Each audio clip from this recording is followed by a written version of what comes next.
clear up the elephant in the room where what your job was when you came to NBC of calling Thursday night games, because it almost felt like the NFL was saying, no, Mike's not we don't want Mike doing Thursday nights, but they entrusted you with Monday Night Football.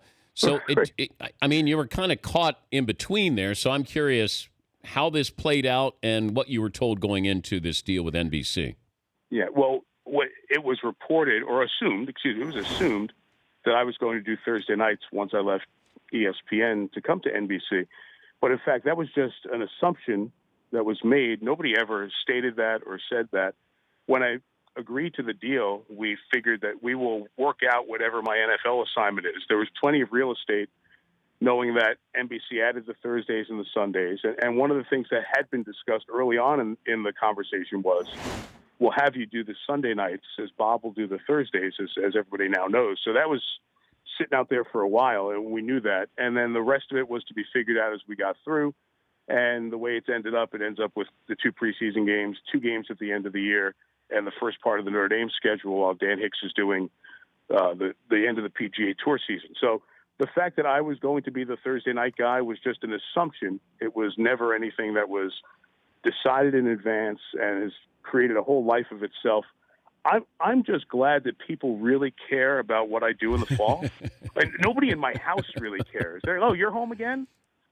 What are you doing here?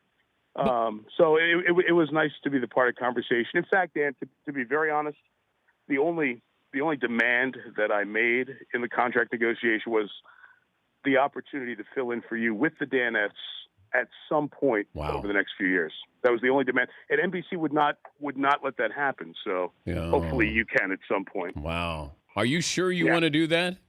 Yes. I want to hear about Fritzy's injuries like yesterday. The frog? That Fritzy. Yes.